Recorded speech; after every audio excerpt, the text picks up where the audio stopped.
You're watching Pyro Media Network.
Thank you for tuning in. If this is your first time joining us, welcome. We hope your experience is fruitful. Please feel free to visit our website to find out how you can join our growing family. While we are loading your experience, please do us a quick favor and hit that like button from whichever platform you're watching or listening on. Also, share so others may enjoy as well. And we hope you would consider hitting that subscribe or follow button so you can check out more of our amazing content. All right, let's start the show.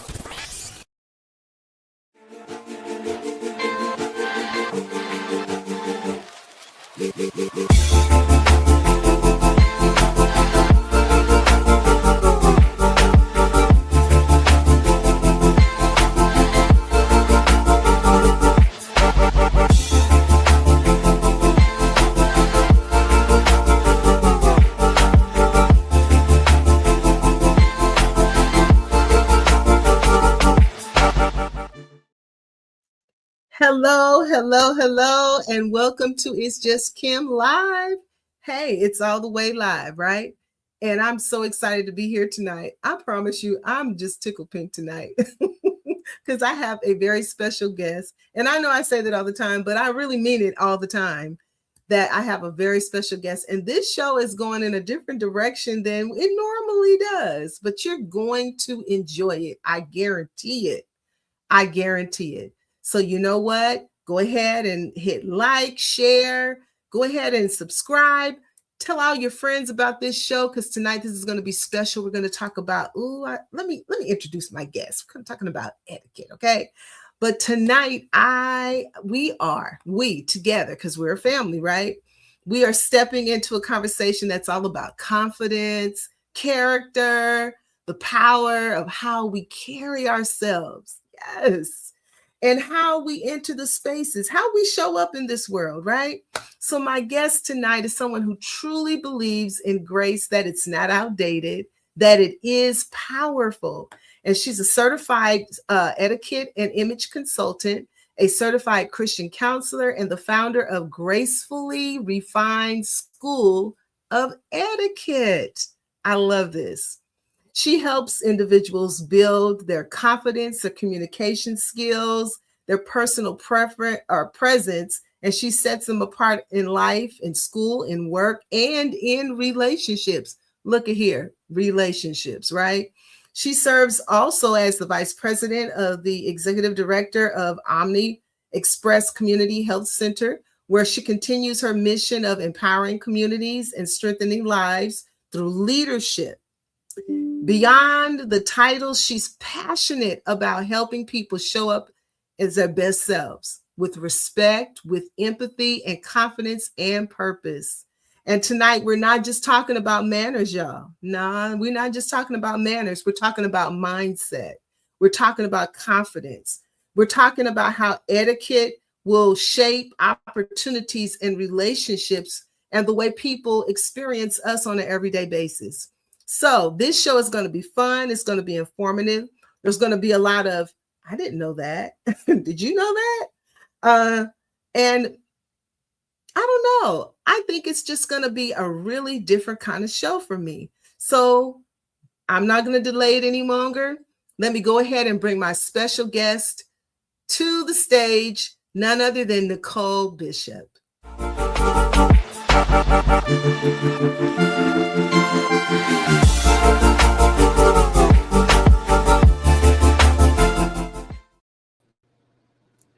Hello, Nicole, and welcome to It's Just Kim.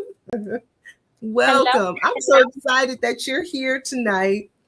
You are such a special guest to me, and unfortunately, I forgot to plug in my computer, so I'm going to take a minute to plug it in. Okay, that's all right. Yes. I'm happy to be here this afternoon, this evening. All right, we're safe now. I won't disappear now, okay? But Nicole, I'm so excited that you're here tonight. I don't think that I've ever had an opportunity to interview someone who does the thing that you do. I mean, whole thing of etiquette and confidence building. What did I say? Etiquette and your whole image, that whole thing. I don't think I've ever interviewed anyone like that, but I don't think I've ever met anyone who does that. So can you tell me just a little bit about you, and how you got into this business? Absolutely.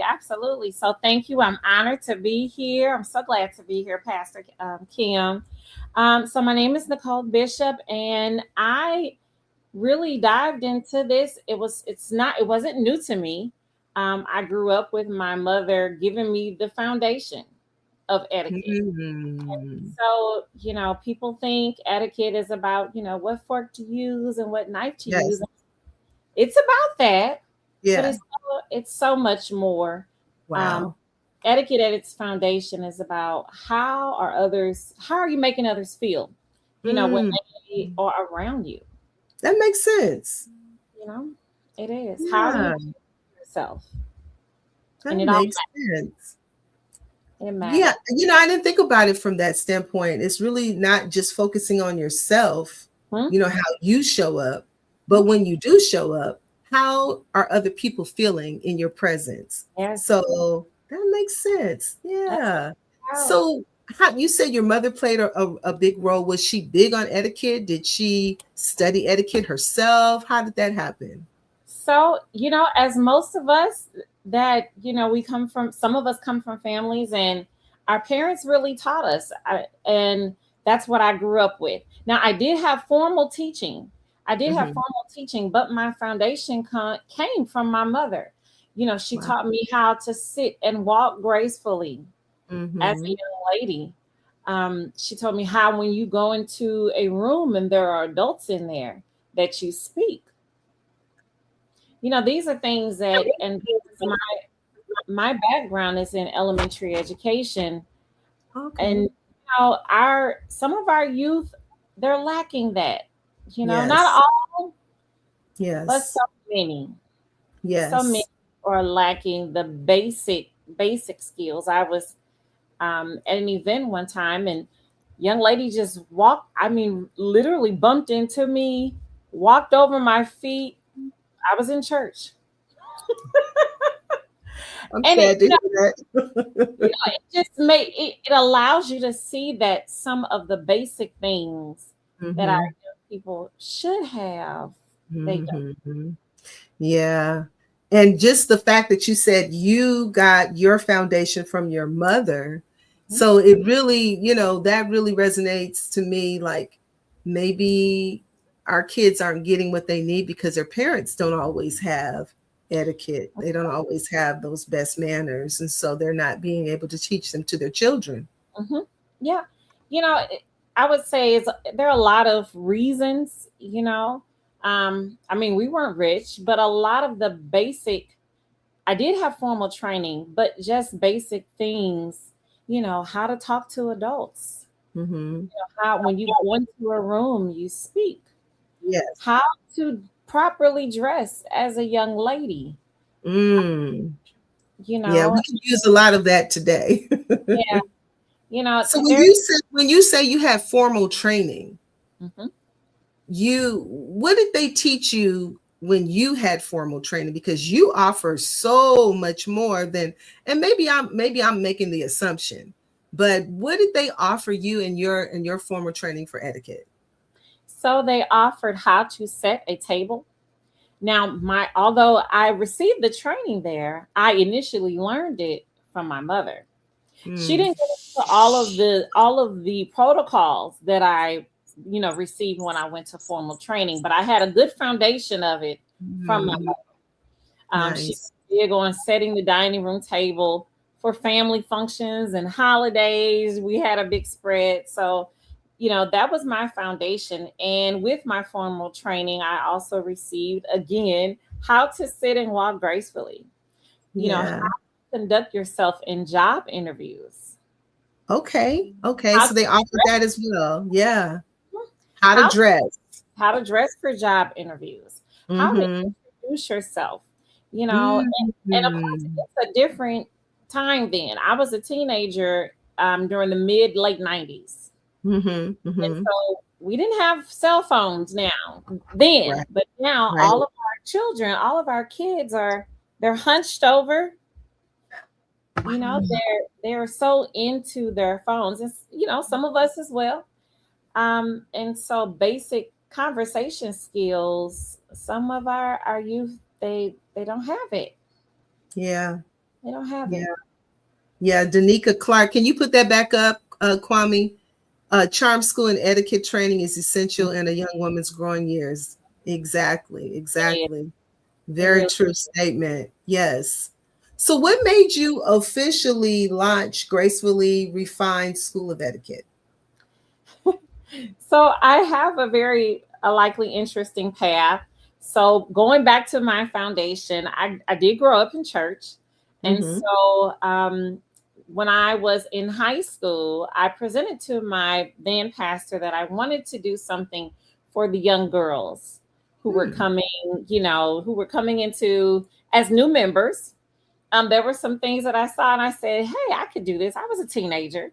Mm-hmm. Um, and I wanted to do that. I got the curriculum and everything together. Well, I got involved into a variety of different things in my city. I was in various pageants, and that, how you ask to do something and then you kind of Mm-hmm. put it to the side. Okay. Well, that's what initially happened. But then I had a variety of life circumstances Mm-hmm. that I wasn't prepared for. Mm-hmm. And that training that I received of how to pause, how to control yourself, having restraint, Wow. not always having to have the last word, Yes. uh, Yes. and really composing yourself. As we see now, it can literally be a matter of life and death, freedom of confinement. That's so true. That And is so true. Yeah. So and what do you say to young women? Because we're mostly, this show is geared toward women. Sometimes we have a few fellas that tune in, mhm, but what do you say to women who may struggle with insecurity or struggle with feeling unseen? mhm, Because I think a lot of the poor etiquette maybe that we experience of others can come from the fact that sometimes people just don't feel like they're being seen. So they feel like maybe they need to make a scene in order to be seen. So what do you say to a woman who might be struggling in that way, or a young woman who may be struggling in that I would say it's a mindset, and you way? really have to know that you belong. Mm. You have Yeah. to know that you are deserving and you belong in the room. And Yes. it has absolutely nothing to do with your education. Wow. Wow. You struck a chord with me right there, because I can remember being a young lady who didn't feel like she belonged in the room, and I would hear people say, you have to show up and enter a room like you belong there. Yeah. As Yeah. we get older, of course, we Mhm. learn to do that. Some of us, not Right. always, right? Right. But how do you teach young women to show up, you know, like you belong in the room? What is it that you instill in her for that? Initially, it's the foundation of knowing who you are, right? Knowing that you're worthy. And a lot of people say, well, etiquette isn't, you know, all of that is involved. Yes, it does. You have to deal with that first in order to feel like that wherever you want to go, you're worthy of being there. Wow. Wow. And I love that. Yeah, a lot of it starts with identity. Yeah. Identity and knowing that you belong, and then preparing yourself. Not so much about, you know, clothes, but just preparing your body, preparing your mind, preparing your communication skills. Wow. Yeah, and I was reading in your bio how you address all of that. But I wanted to ask you this question, because I know that you said you kind of got started with talking to your pastor and saying that you wanted to do something for the young women of the church. So as a certified Christian counselor, how does faith influence the way you teach this confidence and self-respect to the women or young women that you engage? Great question. I am a believer. And so that, you know, that goes with me. It's not anything separate, you know, so it is who I am. And so when I teach, when I interact with people, etiquette is not about shaming anyone, right? Wow. It's not about shaming anyone or making them feel little or less than. So when I'm teaching, when I'm presenting, when I'm speaking, I feel and I believe I exude that I have the ability to make people feel comfortable and to feel welcome. And so that at the foundation, you know, that's who I am. Yeah. Now, are your classes fun? Are they fun? Are they lively? Yeah. Because I think sometimes people think that when they go to etiquette class, it's going to be boring and dry. I just get the feeling that you guys have a lot of fun. Oh, we have fun. We have fun. So I am not, you know, as you said, most people think, you know, etiquette or someone that teaches is very strict and stern, but I have a bubbly personality. Yes, you do. Big personality, and I know that. And so wherever I go and whatever I do, I bring my personality. I'm not trying to be, and I always say etiquette is not about being something that you're not. It's not. And a lot of people think that. It's not about being someone that you're not. So I bring who I am, all of my big bubbly personality. Yeah. I bring that when I teach or when I love that. So I also read where your etiquette classes, you know, you also deal with relationships and social skills. So what could you say, what role does etiquette play in healthy relationships and even conflict resolutions and things like that? How does that go together? It plays a major part. My message, beyond the forks and the knives and knowing the various protocols, of course, I said that's all a part of it. But the core of the message is about having discipline, emotional discipline. Yes. Can you regulate? Can you handle high intense pressure moments and keep your composure? You know, we see a lot from, and I just saw my business mentor. He's on here. Hello, Sean, Mr. Swergeon. Hey there. We have, I would say our young people and some of the adults lack the ability to restrain themselves. Oh, yes. We are a society, everyone appears to be, we're very impulsive. Yes. You know, people are not taking the time to breathe, pause, take a couple breaths, and then respond. I agree with that. Yeah, and that is the core of my message, because Mhm. for years I had situations that I had to do that. Mhm. To do that. Mhm. And that's essential in this day and time. That is essential. Emotional intelligence is really important, and something that unfortunately we can see in our society is kind of lacking. And Yeah. like you said, people are, I don't know if it's that maybe they're not being taught, or maybe everything is so automatic. Everybody wants everything quick, fast, and in a hurry. And we're lacking some of the patience that maybe we've had in the past to wait, and to work hard, and to see the fruits of your labor come over time. Whereas now on social media, everything just seems immediate, And you everything is know. yeah. Yeah, and so I think it kind of pushes people into not being so emotionally healthy, because we're thinking, oh, I should be here by now, I should have this by now, I need to lose these 10 pounds in 10 minutes, all Mhm, those things that are very unrealistic, mhm. and so I feel like etiquette really could play a great part in that whole emotional part of a person and who they are. Now, I noticed also that you talk about etiquette in gift giving. So Yes. share a little bit about that. I thought that was interesting. Yes, yes, yes. So I would say there's etiquette to everything. Everything that you can do. There's etiquette when introducing yourself to, let's say, if you're coworkers, a coworker introducing another coworker to a boss. There's proper etiquette for that. There's Yeah. proper etiquette when you approach a man, let's say in an outing, and his wife is with him, or whoever the lady may be. There's etiquette. There's etiquette to that. Could you share that etiquette? Yes, I think absolutely. people need to hear that.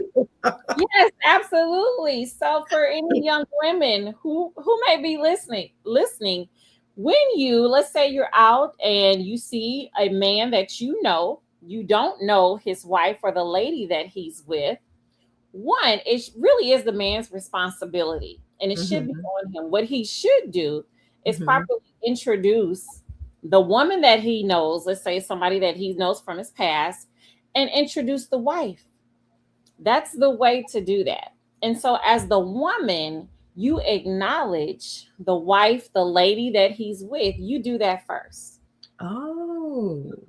You acknowledge her, you speak, you can, hello, he introduces, hello, Judy, lovely dress you have on, whatever. And then Mhm. you need to have your conversation with the fellow that you know.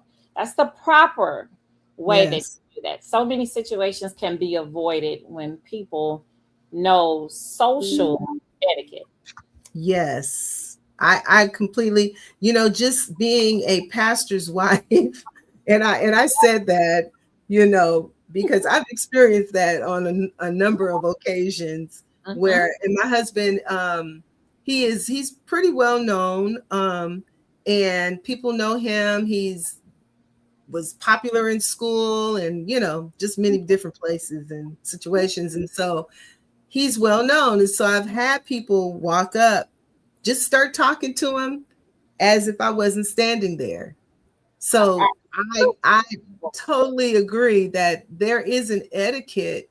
And then I've had women walk up, start talking to him, hug him, just start a whole conversation. Now I will say the thing about him is he does follow that etiquette. He'll stop and say, "Hey, this is my wife." My wife. Really, Yeah. and they'll go, okay, so yes, like you said, it could really avoid a lot of different situations that could take place. And you may not have a big fallout in public, but when you Right. get home, it may not be so nice, right? Car ride home will be mighty quiet. Right, right, right. Well, we're going to go to a commercial, and when we come back, we're going to talk a little more about that. All right.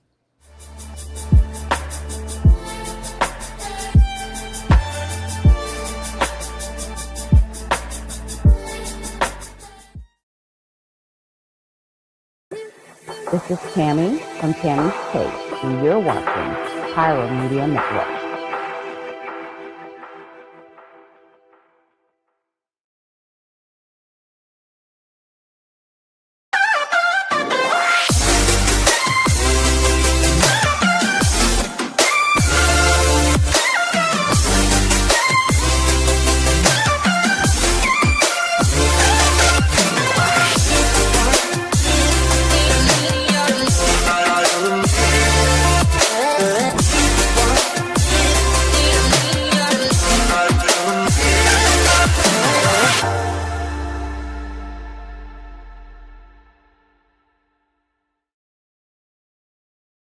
Hey, how y'all doing? Real quick, this is Daryl Walter, host of the Daryl Walter Show. I know.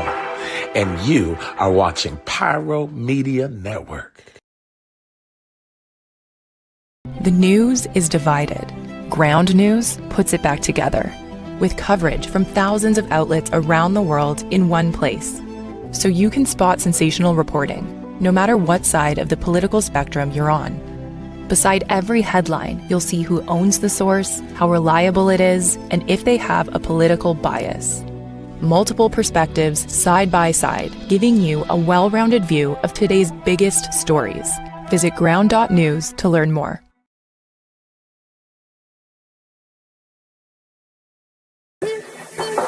Hey, it's Dr. Nicole D. Vic from Dr. Victorious, and you're watching Pyro Media Network.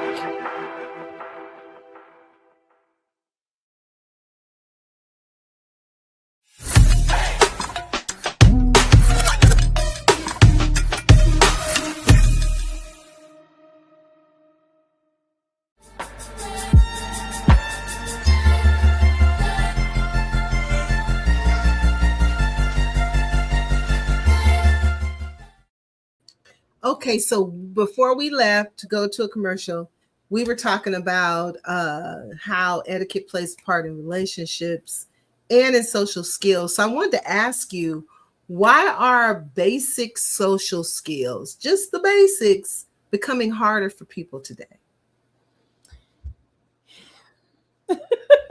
Right, we can go on and on with that, right? I could go on and on and on with that.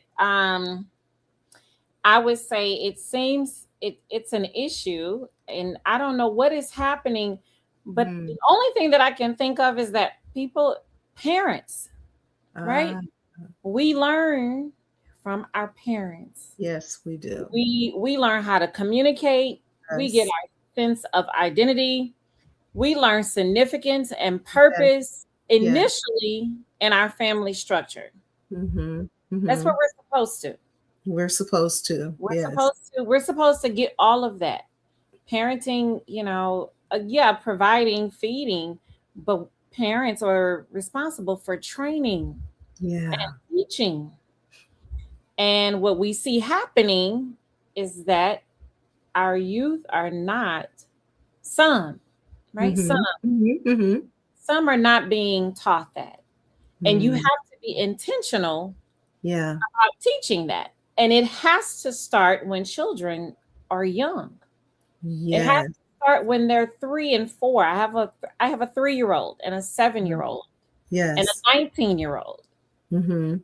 That training, that teaching, that modeling, even more than telling. Yes. That modeling starts when children are young.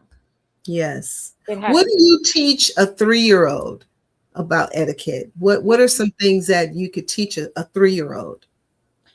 Yes, ma'am. These are things that I know a lot of people, it's old-fashioned, but it teaches children to have respect for elders. Yes. It teaches children how to have regard for authority.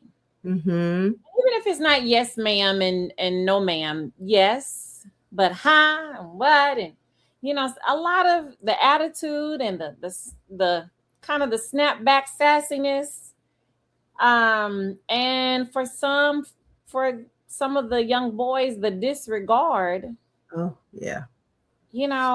We someone just put they're trying to be their friends. Yes. Yes. A lot of they're trying to be their child's friend and you are their parent. And there Yes. has to be a really defined line. You know, that there has to be a boundary there. It has to in Yes. order to gain that respect. I agree with that. Yeah, I always say that, when I was raising my kids, I have 4 children, and my oldest will be 40.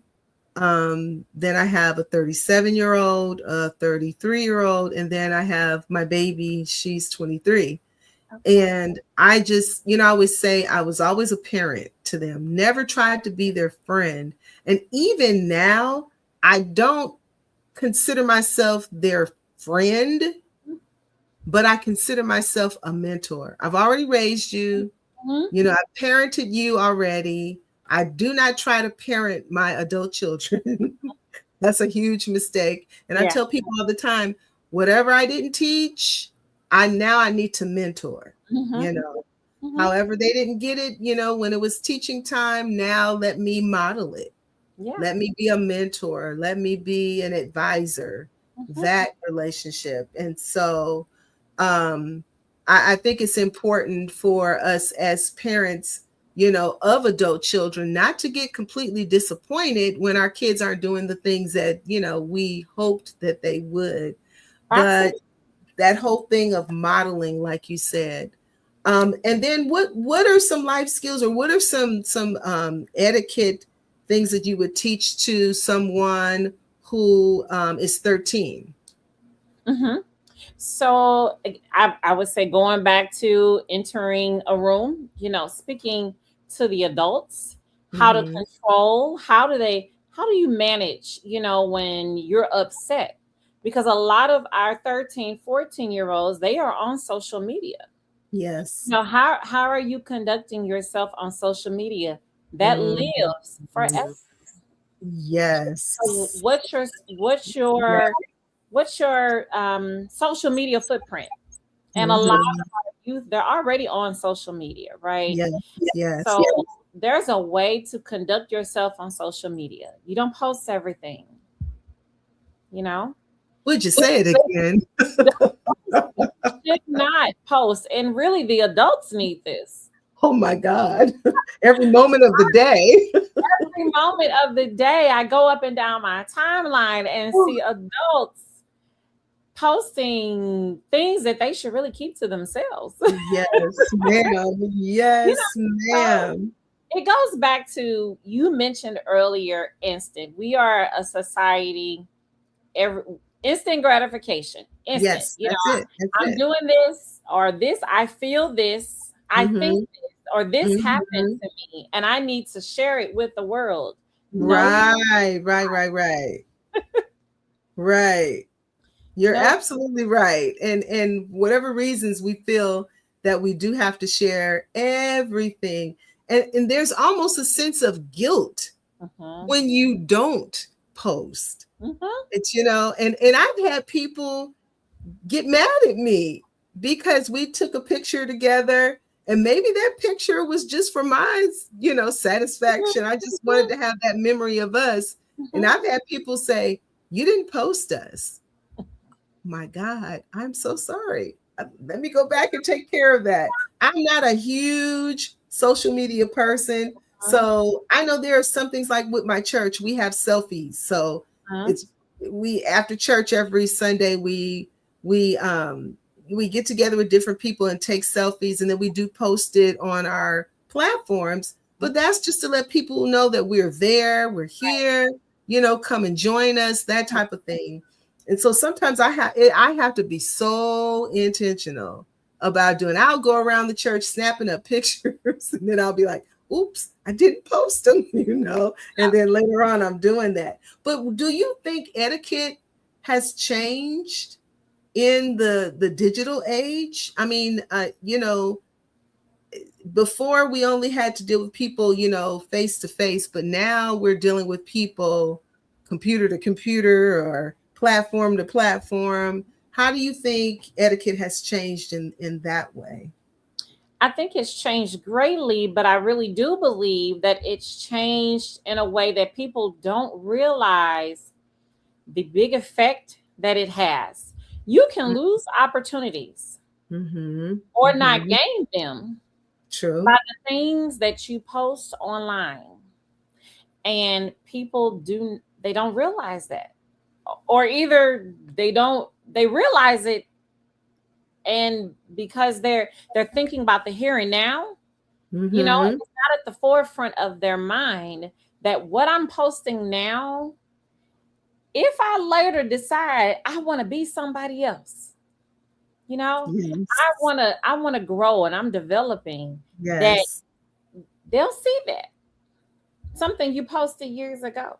Yes. I think Nicole is kind of like a tattoo. You know? It is.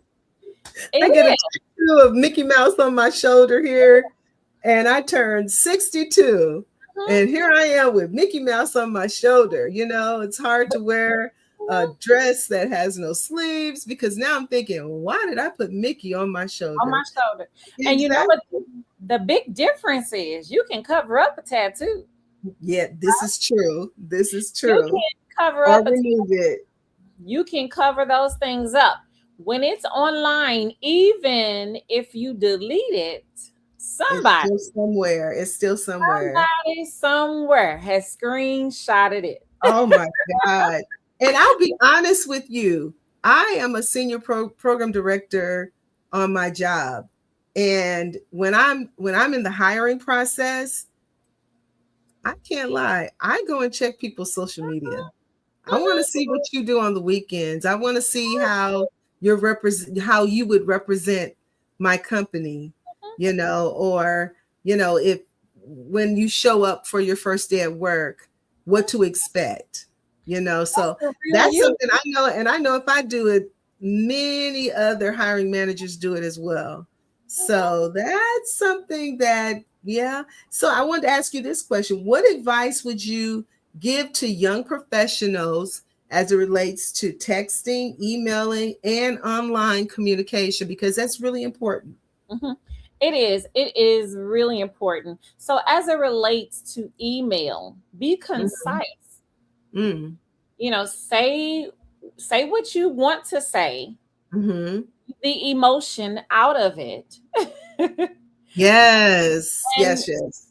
And state what you're trying to get across. And a lot of people talk, but Chat GPT is a paid assistant. Yes, it is.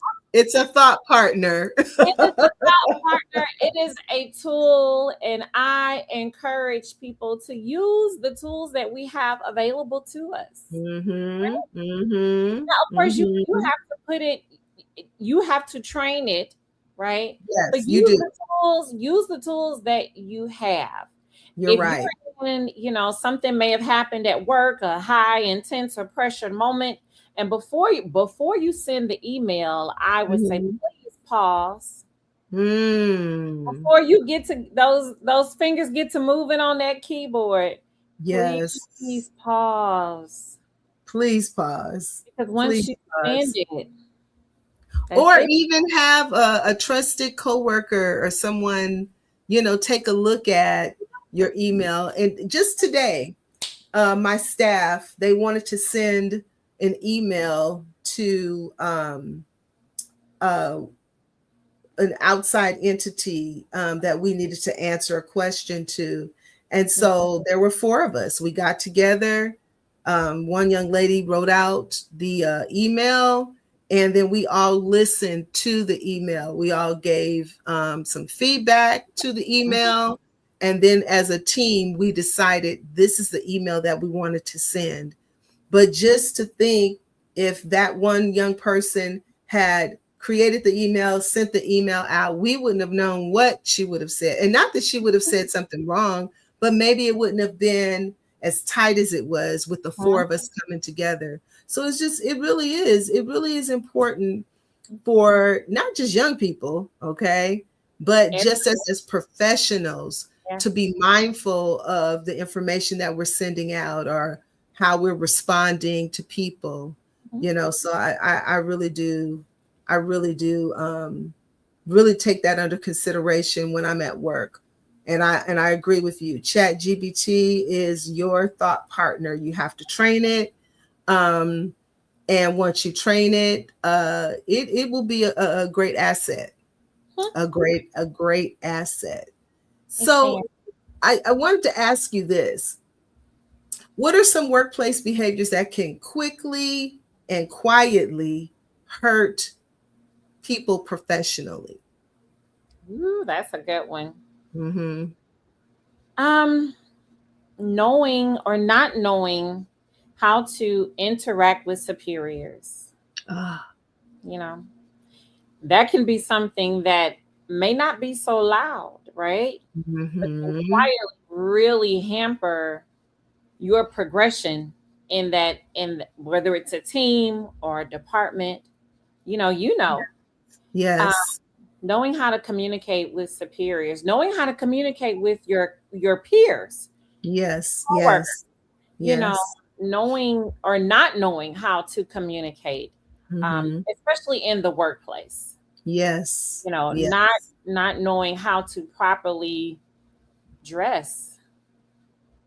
That can really hamper and really halt progression. Yes, in a it can. variety of areas. Yes, you're absolutely right. That's one of the things besides many other things. Oh, someone said the bad attitude. Yeah. But that's one of the things that I really try to be a role model for my team, because I work with so many young people. I mean, I would say probably 80% of my team are Gen Zs. And the others, the other maybe 15% are millennial, and then there's that other percent, but I'm the oldest thing there. So then there's one Gen X, and so I'll be honest with you, it was really difficult for me to make that transition from working with people, not necessarily my age, but closer in my age. We kind of like think alike. We kind of operate the same in some ways, but it's different. It's different. That's a good way to put it. It's different. And I'll say, back to the question that you asked me, things that can really hamper your progression, not knowing how to handle yourself under pressure. Yeah. When you're working for a company or on a job, you're going to have some high pressure moments, whether it be deadlines, whether it be communication with someone else. You can't have that. What the people younger than me say, that kind of snap response, and you can't have that in the workplace. No, you shouldn't. You shouldn't. You have to know how to discipline and govern your tongue. Yes. You have to know how to discipline your mouth and keep yourself composed when maybe everything in you may be screaming or you may be angry. How many times have I been angry, screaming on the inside, but my face doesn't show it, my demeanor. I'm sitting in a meeting with maybe my boss or my boss's boss, and I'm thinking, this is not my fault, but I'm dealing with it. I'm taking it gracefully. It's controlled anger. Control that, yes. Yeah. Our youth are and it is a skill, right? It's something that you really have to practice. Nothing of what I'm sharing is like, oh, you just have it. You have to be intentional. Exactly. About practicing those things. You have to be intentional. That's very true. That's very true. Let me ask you this. So what is one myth? What is one myth that you wish people would stop believing about etiquette? I hate to say it's what I said earlier. About the forks and knives and spoons. And the myth that etiquette is about you being, and for people that come from a similar background of you and I. Yes. So that thought process that etiquette is about being arrogant or your nose turned up, or it's about being someone that you're not. I want to that is the biggest. Yeah. Biggest, myth that needs to be dispelled, that it's not about any of that. Yeah. Yeah. That's You nothing- have a book. I do. Tell us about, yeah. Tell us about the book. Yes, Grace. Yes, there it is. There it is. So Grace Under Pressure, it's a guided journal for composure, clarity, and restraint. So as I mentioned earlier, I spent I had some really high intense pressured personal moments. Sure. And a really defining moment for me was the year 2018. I had just buried a baby. Oh. And I had a situation, life is continuing to happen. Yes. I had a situation at a gym, Mm. and it mattered. You likely would not be looking at me had I not kept my composure, used some restraint. Yes. Likely I would either be confined, Yes, ma'am. or yes. I would not be here. Yes. And Yes. we see it in the news that I would tell. I have an older son, I mentioned that earlier, who's 19. And I always tell him, jails are not filled with, just horrible people. No. Some are. Yeah, right. Jails are not filled with horrible people. Many people are in jail because in a split second, they didn't pause. They didn't take a deep breath. They couldn't step back from the situation that was going on. Yeah. And so they allowed their emotions to just take control. Wow. And so once that happens, you don't have a return. Yes. Depending on the situation, once that happens, there is no return. Mm-hmm. And so how many people could, have their freedom Yes. be above the soil? Oh, Nicole. Yeah. If only they had paused. If they had walked away. Yes, ma'am. If they had closed their mouth. Right. And so this was really birthed. This journal was birthed from that, not as a tool, not as a way to vent, but as a tool to use, because we've had situations, we said something and said, God, I wish I didn't say that, and we regretted it. So this is a tool. I agree. I agree. Moments. Yeah. I like that. Yeah, because, and I think about some of our younger generation, that sense of entitlement, that I'm entitled to tell you how I feel, to share what's on my mind, to everyone should accept my feelings about whatever. That's not how I was raised, I know. I can remember my mother saying things like, you mad? Well, you don't pay bills, so you don't get to be mad. You don't get to be mad.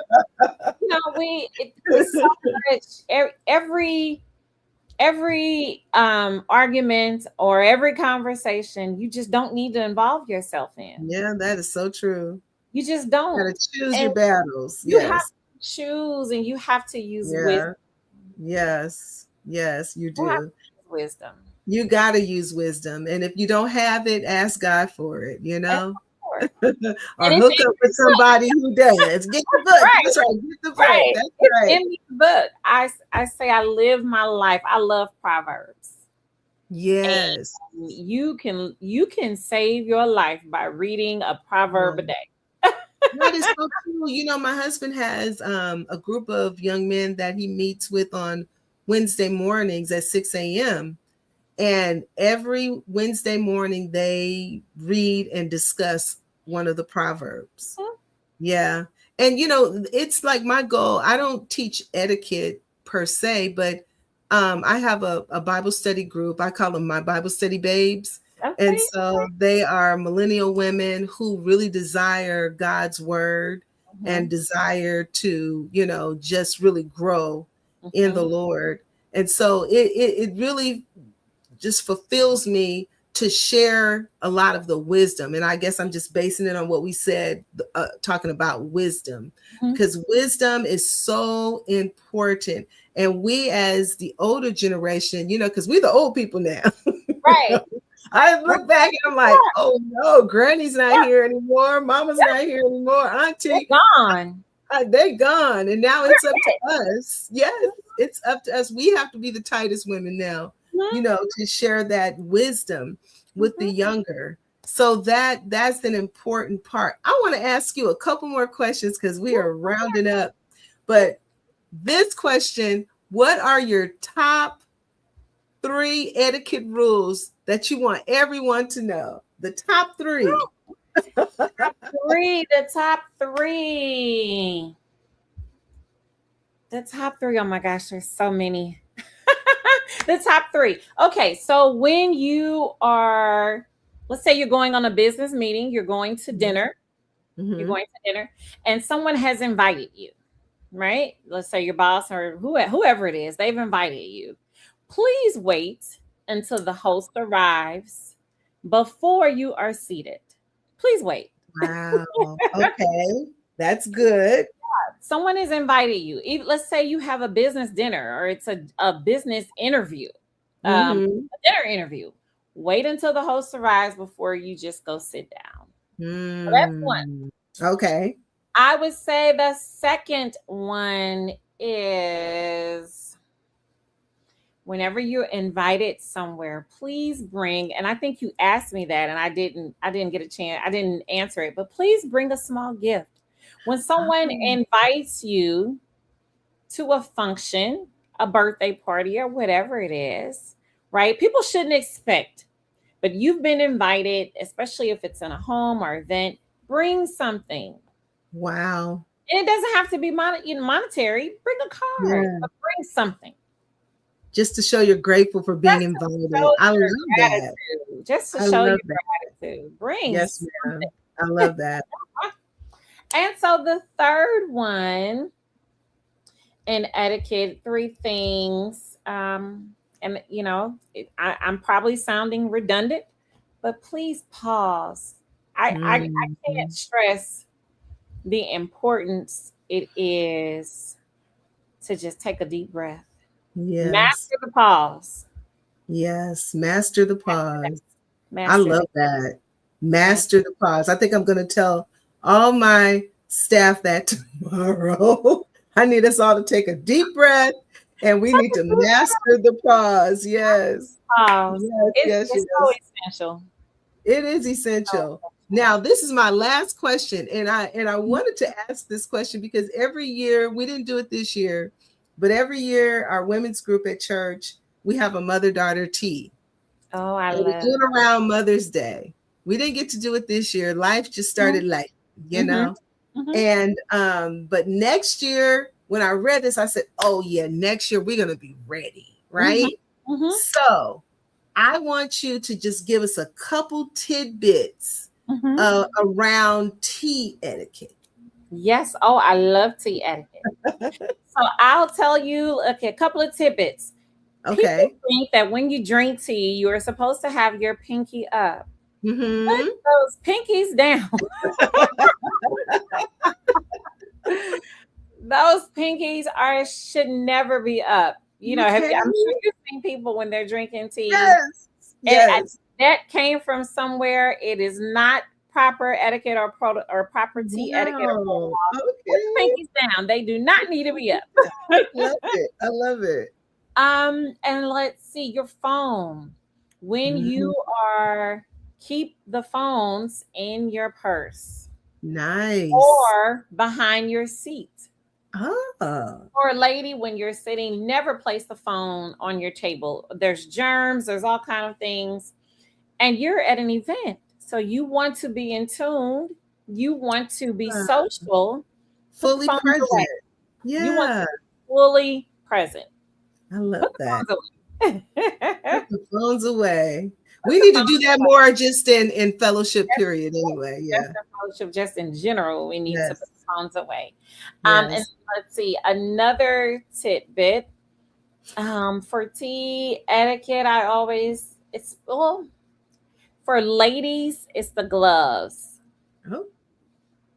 The hand gloves? Yeah. typically when you're going to a tea, you want to have on those gloves. You want to have on your hand gloves. Wow. Yeah. Okay. So let's see. There's something else, and my mind is going right now. There's so Yeah. many. Oh, I just had something in my mind and now I forgot. I said Love the phone. We definitely gonna do the gloves this next time. Yes, Yeah. do the gloves. Put that pinky down. Put the pinky down. Put the pinky down. And attire. So what you wear to a tea, no black. Ooh. No black. Now, unless it's typically teas are like the midday, Mm-hmm. early part of the Mm-hmm. evening there, So colorful colors are for teas. Yeah, we usually have a color scheme. Yeah. Yes. Colorful dresses are for teas, not black. What about the food? Because we always have a big spread. Big spreads are wonderful. Okay, good. Finger foods. Yes. Yeah, all of that is just fine. All of that, Okay. lemonade, juices. I love that. Yeah, all of that's fine. Big spread, that's wonderful. Yes. Well, Now, you know what, Nicole? You said what? I was gonna say heavy duty food is not for the tea. Okay. Salt and pepper. Salt and pepper. That's my Mr. Shine Spurgeon. He's my business mentor and owner of TCM, but he's reminding me that the salt and pepper shaker that I love to talk about. I didn't think of that. Oh, okay. The salt and pepper shaker is always passed together. So when you're at the table and someone asks for the salt, you pass the pepper because they are married. They are one. Wow. I love it. I love it. So I think what I'm going to do with our ladies for next year is we're going to have a whole class. We're going to get your book or we're going to look and we're going to get all the information about how to have a successful tea, how to have a proper tea. How about that? Yes. I can't wait. I'm excited about that. I'm excited. Yes. Thank you so much, Nicole, for being on my show today. Thank you. And you can see there, everyone, if you need more information about Nicole Bishop, please visit gracefullyrefinedsoe.com. You can get all kinds of information from that. That's a website, correct? Yes, ma'am. Yes. Okay. That's her website. And you have been such a delight with, here tonight. I appreciate. We didn't know each other, you guys. This is our first time meeting, and it was a perfect fit. It was. And if I was in your city, I would be in that women's group. Oh my gosh, yes. Yes. Because you're on the East Coast? I am in St. Louis, Missouri. So I'm St. Louis. You're central. Okay. Well, thank you. Do we have to wait until next year? That's my cousin. No, ma'am, we don't. We don't have to wait until next year. Are you in California? We're in California, yes. Okay. I travel. You do? Okay. We're going to keep that. Yes, we're going to keep that in mind. But thank you, Nicole, for being here tonight. Thank you, everyone, for joining us on It's Just Kim, the show where we talk about all things girls, all things fun, all things relationships. And so it was a pleasure having Miss Nicole Bishop with us here tonight. You have been so informative and just helpful in all areas of etiquette. So we're going to visit that website, get all that great information. We're going to order her book. That's what I'm going to do. I'm going to order your book because I need that grace under pressure. Absolutely. Yes. Thank you so much. And you all, thank you for joining us. And remember, I always say at the end of every show, you all take care and you stay safe. Love you. Bye.